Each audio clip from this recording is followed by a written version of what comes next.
کہ اس ضعیف بوڑھے انسان کی قبر سے نور کی کرنیں نکل رہی ہیں. سبحان اللہ.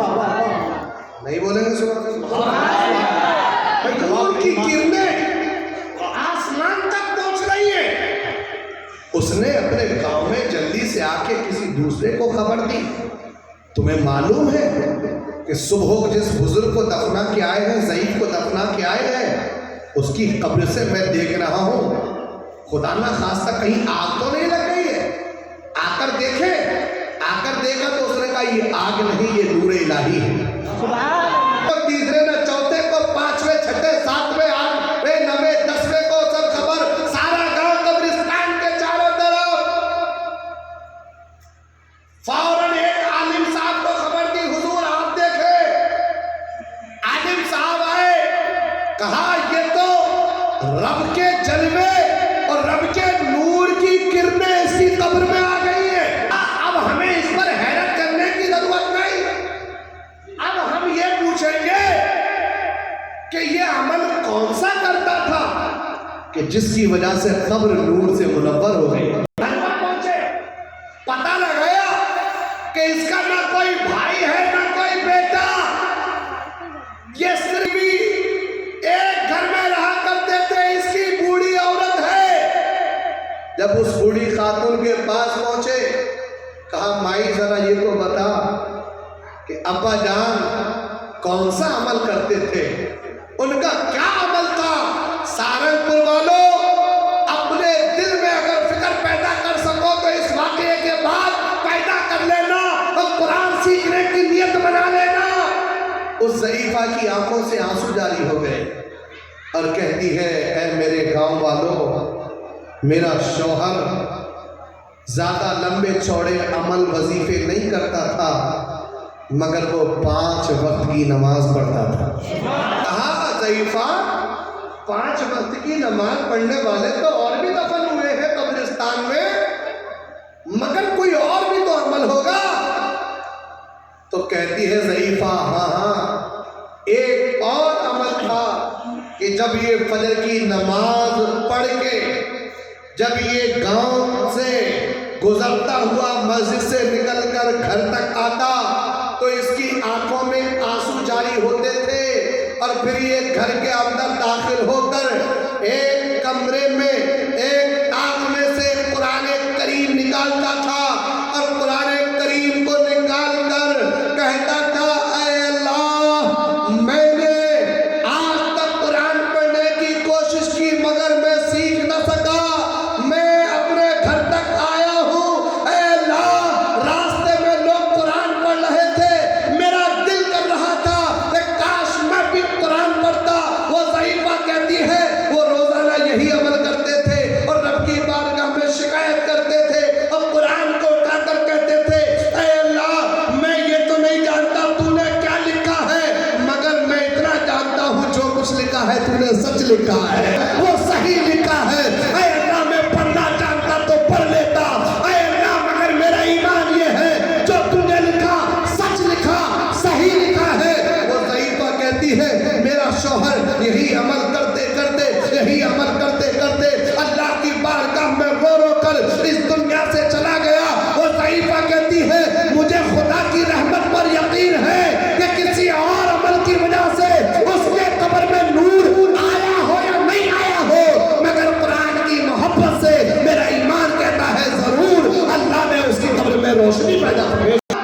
جب قرآن سے فکر ہوئی نا بزرگ کو، ضعیف آدمی کو فکر ہوئی تو رب نے کیا نتیجہ دیا. اب آپ سوچو کہ ایک آدمی صرف یہی کہے مولا تو نے جو کچھ لکھا ہے سچ لکھا ہے، سچ لکھا ہے. کاش ہمارا اور آپ کا ایمان بھی ایسے ہی ہو جائے. اے اللہ تو نے جو کچھ لکھا ہے قرآن میں سچ لکھا ہے. میرے عزیز ساتھیوں ضرورت ہے اس قرآن کو پڑھنے کی. 2 چیز سن لیجئے میرے طرف سے. حضور نے فرمایا کہ نمازوں کے پابند رہو. کس کے پابند؟ زور سے. اب میں یہاں یہ نہیں پوچھوں گا کہ عشاء کس نے پڑھی ہے یا نہیں پڑھی ہے، نہیں پوچھوں گا.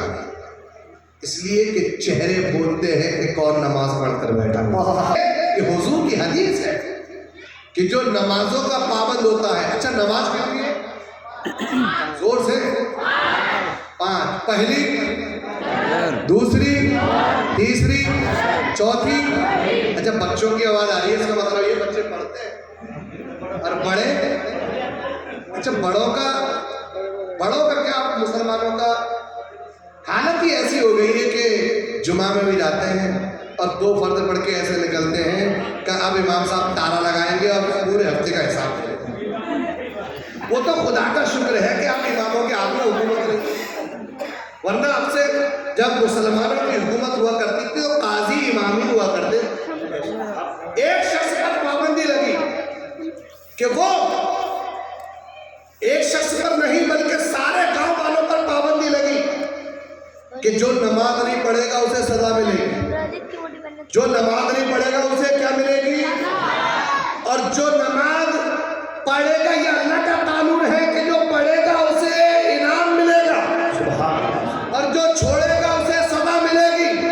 میرے عزیز ساتھیوں، ایک گاؤں میں یہی قانون نافذ ہوا، یہی عمل ہوا۔ امام صاحب نے کہا جو نماز پڑھے گا اسے انعام ملے گا، جو نہیں پڑھے گا اسے سزا ملے گی۔ نعرہ تکبیر، نعرہ رسالت، نعرہ رسالت۔ نماز نہیں پڑھے گا سزا ملے گی۔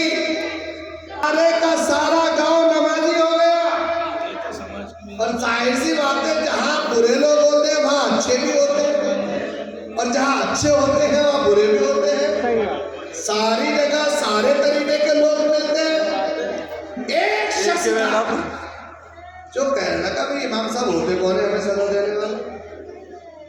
امام صاحب کون ہے جو ہمیں سزا دیں گے؟ مگر چونکہ بادشاہ وقت کا ہاتھ امام صاحب کے اوپر، اور جو امام صاحب کہیں وہی بادشاہ مانے۔ اچانک ایک دن فجر کے بعد اس کی ملاقات امام صاحب سے ہو گئی۔ امام صاحب نے پوچھا بھائی فجر کی نماز پڑھ رہے ہو یا نہیں پڑھ رہے ہو؟ اس نے کہا ہاں امام صاحب پڑھ رہے ہیں۔ کیوں نہیں پڑھتے؟ حضرت یہ بتاؤ فجر میں کتنی رکعتیں پڑھی تم؟ بولا امام صاحب 6-7 تو پڑھ لی مجھ سے۔ اس نے کہا 6-7 جھوٹ بولتا ہے؟ تو اس کے دل میں امام صاحب اس کے چیخ کے پڑے، ڈانٹ کے بولے اس کے سامنے، تو وہ ڈر گیا۔ وہ بولا کہ کم لگ رہی تھی کہ امام صاحب نہیں میں نے 20 پڑھی۔ پھر امام صاحب نے اس کو چیخ کر بولے نارائن جھوٹ بول رہا ہے، 20 رکعت ہوتی ہے فجر میں؟ تو بولا امام صاحب بھول گئے 50 رکعت پڑھی۔ اب امام صاحب نے کہا لے کے آؤ گے۔ جب بادشاہ والا درہ منگایا تو پھر وہ دوڑتا ہوا امام صاحب کو چکمہ دے کر جب اپنے گھر پہنچا، بیوی نے کہا شوہر نامدار کیسے جھریاں پڑی ہیں چہرے پہ، کیسے ہوائیاں بھری ہوئی ہے چہرے پر، کیسے مسکراہٹ غائب ہے؟ کہا امام صاحب سے ملاقات ہو گئی۔ کہا یہ تو اچھی بات ہے، ملاقات ہو گئی اچھی بات ہے۔ کہا اچھی بات نہیں ہے۔ امام صاحب نے پوچھا فجر پڑھ رہے ہو نہیں پڑھ رہے ہو؟ تو کہا تم پڑھی کون سے رہے ہو جو بتاتے؟ کہا میں اگر ان سے کہہ دیتا کہ نہیں پڑھ رہے تو سزا نہیں ملتی مجھ کو۔ کہا چلو انہوں نے پوچھ بھی لیا تو بتا دیتے پڑھ رہے؟ کہا ہاں میں نے بتایا ہوتا تھا مگر وہ رکعت پوچھنے لگے کتنی رکعت پڑھی؟ تو کہا پھر کیا ہوا؟ کہا میں نے ان کے سامنے رکعت بتائی مگر وہ مانے نہیں۔ تو بیوی نے کہا اے میرے شوہر تم کہہ دیتے کہ 4 رکعت پڑھی ہے۔ تو بولا تو پاگل ہے کیا؟ 50 میں تو مانے نہیں، وہ 4 پہ کہاں سے مانے؟ تو ہمارا تمہارا بھی یہی حال ہو گیا، تمہارے سے بالکل دور ہے، پتہ ہی نہیں ہے جمعے میں جا رہے ہیں تو 2 ہی پڑھ کے بھاگ رہے ہیں۔ یہی حال اسی کی طرح 50 میں تو مان نہیں رہے تو 4 میں کہاں سے مانیں گے؟ میرے بھائیوں کو تو ان کی بات تھی، مگر آپ 4 میں پڑھو، امام صاحب بھی مانیں گے، پروردگار بھی مانیں گے۔ نماز کے پابند ہو جائیے، اللہ تبارک و تعالیٰ وہ عطا فرمائے گا کہ جو میں اور آپ سوچ نہیں سکتے ہیں۔ تو کتنی نمازیں ہیں؟ پہلی جلدی جلدی سنیے، حضور فرماتے ہیں فجر جو پابندی کے ساتھ پڑھتا ہے اللہ تعالیٰ اس کے چہرے پر اپنا نور نازل فرماتا ہے۔ اب دیکھو یہ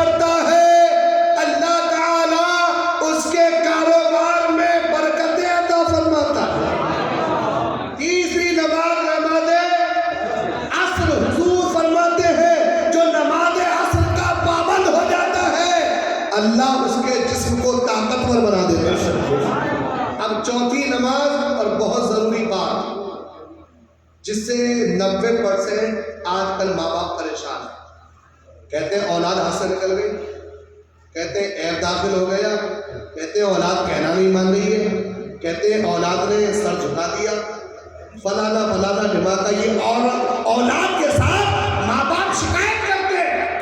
کبھی کہتے ہیں تعویذ دے دو, کبھی پانی پڑ دو, کبھی گنڈا دے دو, کبھی مکان کھیل دو. یعنی کہ کرا رکھا ہے, کرا رکھا ہے, کرا رکھا ہے. کہتے کہتے یہ نہیں سوچتے کہ ہم بھی کچھ کر رہے ہیں نہیں کر رہے. اب کسی نے کرا رکھا ہے تو آپ کیا کر رہے ہیں؟ آپ بھی تو کچھ کرو. حضور نے فرمایا جو نماز مغرب کا پابند ہوتا ہے اس کی اولاد اس کی فرما بردار بن جاتی ہے. اب آپ سوچ رہے ہیں یار یہ بات کہہ جا رہے ہیں. میرے عزیز ساتھیوں, یہ میں اپنی طرف سے نہیں, اپنے باپ کی طرف سے نہیں, رسول پاک کی طرف سے آپ تک فیضان قرآن پہنچا رہا ہوں. محمد قول خدا فرمان نہ بدلا جائے گا, لے گا زمانہ لاکھ مگر قرآن نہ بدلا. حضور نے جو فرما دیا وہ فرما دیا.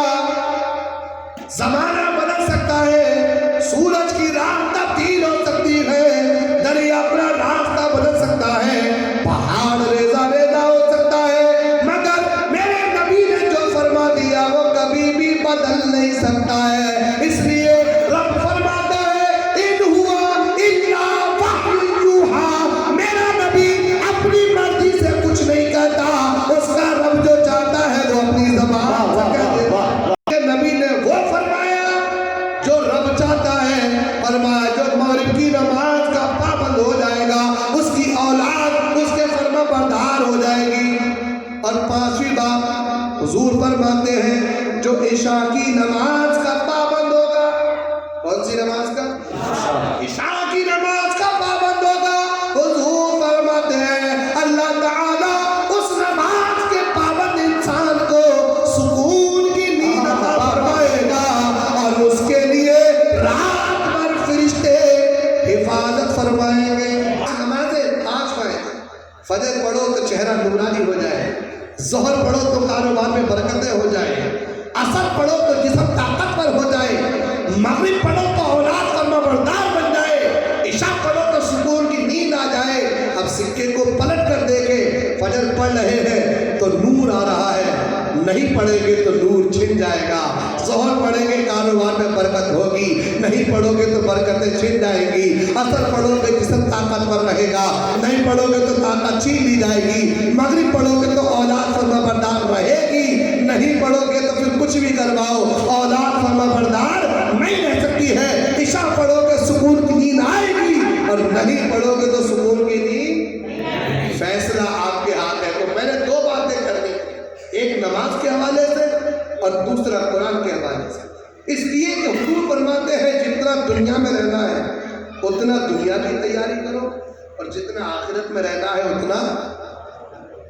دنیا میں کتنی زندگی ہے؟ 40 سال, 50 سال, 60 سال, 80 سال, 90 سال کی گاڑی تک اب کوئی پہنچ جائے تو بہت مشکل ہے.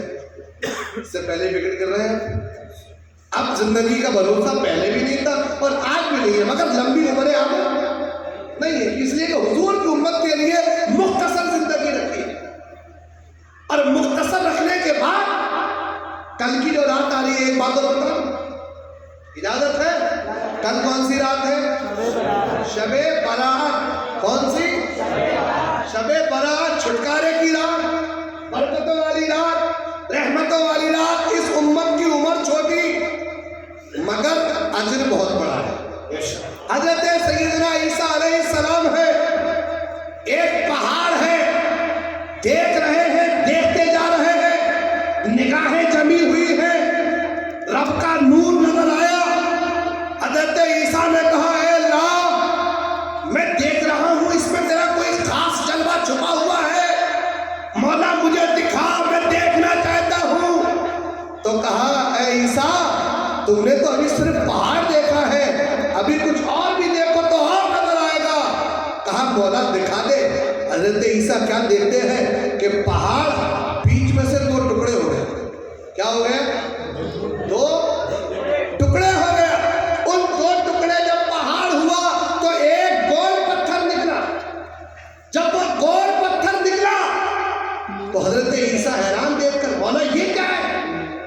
طرف سے آواز آئی اے عیسیٰ ابھی حیران ہونے کی ضرورت نہیں ہے, ابھی تو اس کے اندر بھی اور کچھ ہے.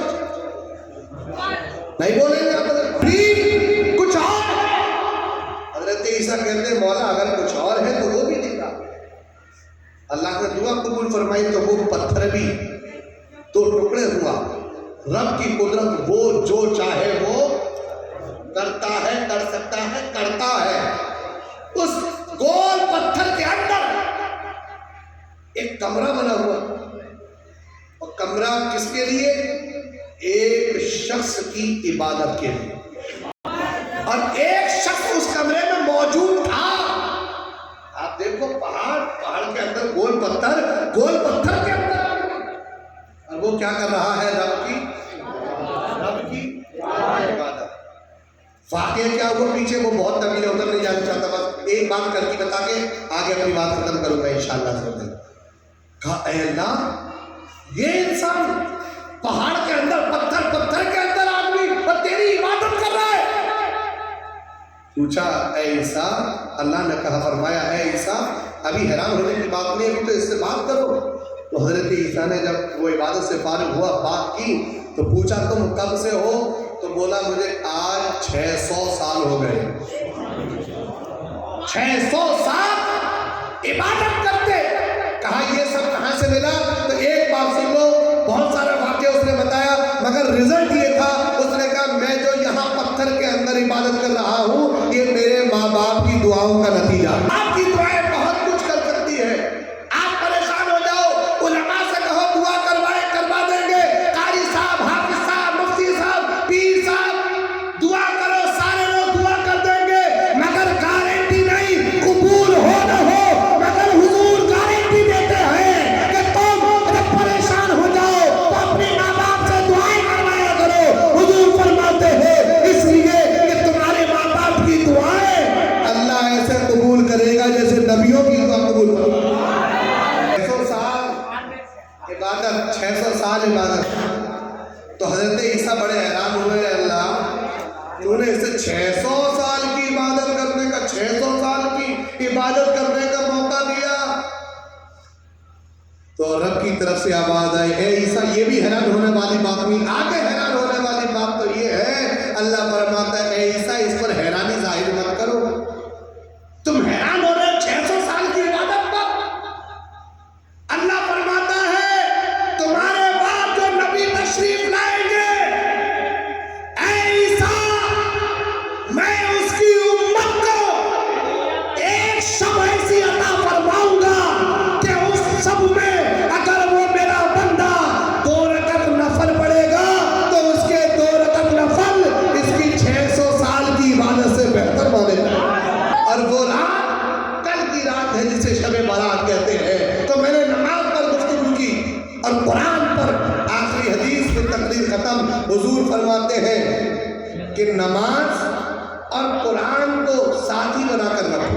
کیا بنا کر رکھو؟ زور سے بولو, ساتھی بنا کر. کیوں؟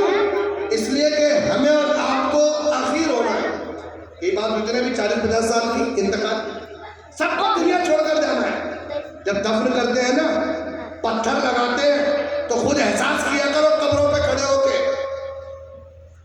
جب ایک پتھر لگا اندھیرا, دوسرا لگا اندھیرا, تیسرا لگا تو اندھیرا, پوری قبر گم اندھیرے میں کنورٹ ہو جاتی ہے, ساری روشنی ختم.